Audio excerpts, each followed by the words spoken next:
Siguradong sila rin ganon. Nako, bibirahin niya ng mga DDS. Ay, nako, sigurado to. Sigurado tayo dito ka-copy. Bibirahin nila si Gadon. Paano si Gadon? Tumakbo sa Kongreso. Di ba? Nabalitaan yan. At noong isang araw pa naman to mga 2 weeks ago, pinalutang na itong ideya na to na baguhin yung ilang political provisions ng ating konstitusyon. Ang context dito kasi,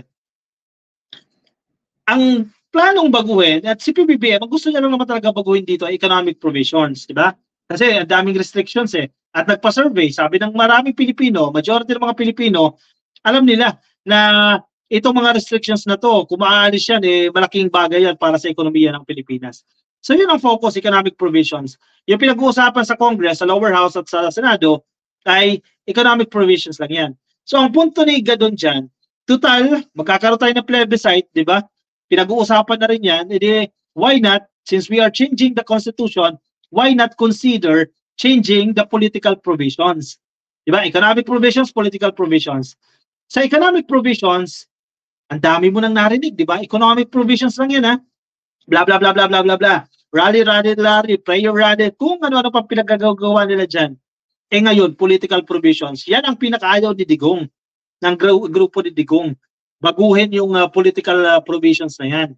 Nako, siguradong magagalit. Mag-iinit na naman sila dito kay Gadon, kay Larry Gadon.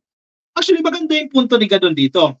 Pero, kung magkukos siya ng gulo, personal take ko ito ka-copy maganda yung hangarin ni Gadon. Pero in this case, ay feeling ko hindi napapanahon, no?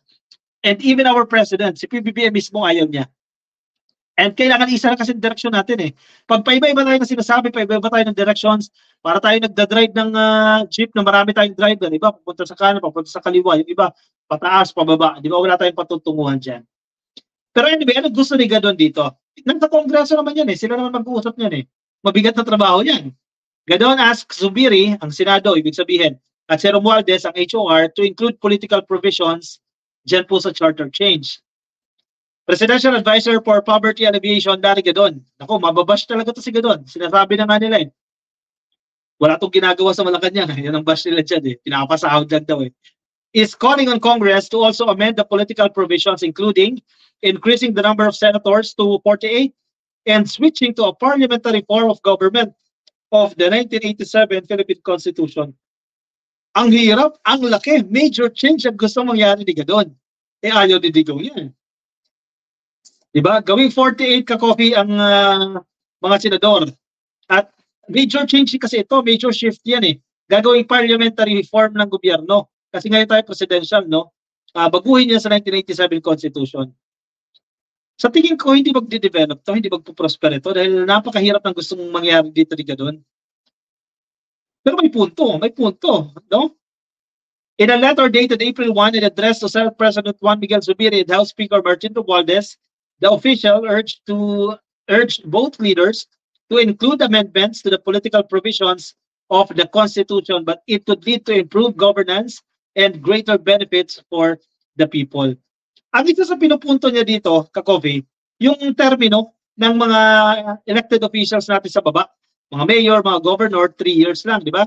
So, ang punto niya, nakaupo mo pa lang, kumbaga, yung first year mo, inaaral mo pa yung posisyon, lalo kung baguhan ka, di ba? Inaaral mo pa yung posisyon, second year, doon ka lang tatrabaho. Ang third year mo, nagpe-prepare ka na for election. So, lumalabas, 1 taon lang halos ang trabaho mo. So, hindi siya realistic, no?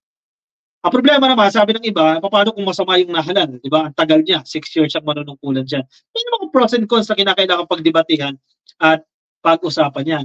Ang isa din na argumento dito ni Gadon, total gagastos na lang din tayo. Di ba? Magpe-plebiscite tayo Ang plebiscite ka-coffee, tanungin yung mga butante, no? Sangayon ka ba na baguhin ang konstitusyon? Yes or no, etc.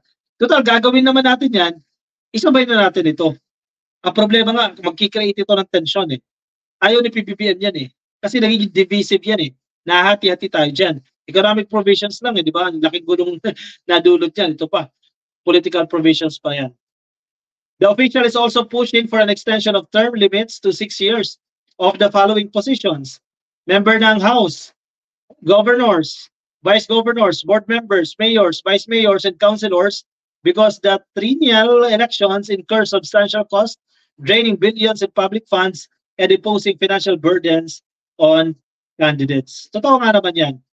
Ako, parang okay din yung 4 na taon, no? Kasi parang, at honest take ko naman ito, ka-coffee. Honest opinion ko yan eh.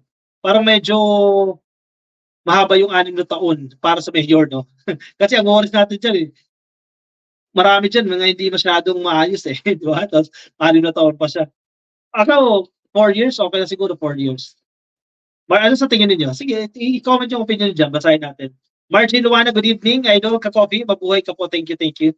Okay na po, i-prove. Bahala na susunod na presidente kung babaguhin niya ang political provisions. Ako din, ayoko rin. This term, ayoko baguhin. Kung ako magdidesisyon, economic provisions na tayo dyan. Magpayaman muna tayo. Diba? Bobo yan si... Oy, Ronald Vicente, ikaw ha. Sama na mga terms mo dyan ha. Pero ang active mo mag-comment ha, Ronald ha. Sir Gavin 2028, ay tikbalang gamers ha. Fan din ako ni Sir Gavin. Ako 2 years na akong walang palya. Nakikinig ako dyan, nanonood ako dyan. Araw-araw, happy feel natin yan eh. Kasi tikbalang gamers eh. Fan din ni Sir Gavin yan eh. Parang miss-service lang yung dating ng Amerika, no? Economic provision nga, ang hirap nilang baguhin yan pa kaya, Shopee. Exactly. Sherwin Estrella, oy, kumusta? Watching from Los Angeles, dyan sa California. Waray-waray ini from Tacloban. Uy, Sherwin Estrella, maupay nga gabi. Hey, Imo, shout out. At sa lahat ng mga ka-coffee natin na dyan po sa Leyte, magandang gabi po sa inyo. Maupay nga gabi. Yan, si Kuya Jared, waray giyap hiya. Oy, sir, dapat waray din hiya. Einal Antonio, good evening po, ka-coffee. Thank you sa inyo. O, sige, sino pa mga waray dyan? Comment lang dyan, ka-coffee. Alang bayaran ng vlogger ang nagtatanggol kay PBB ang mga vlogger pro-China at DDS ang bayaran namin mismo ni Nino Barzaga yan. Kita Mr. Nisasot Scholar in China ng DDS. Armando Fernandez. Correct. Sila yan eh. Mga mahilig magbintang. Sila yan. Pwede lang sana si PBBM na lang presidente forever. Ang problema, yung konstitusyon natin sabi hindi. And we have to respect that. Diba? Baguhin mo. And I don't think interested si PBBM na extend yung kanyang term. Diba? Magalang pa rin si PBBM. TV ka-coffee ang mga bashers mo, followers ni Badong Arateles.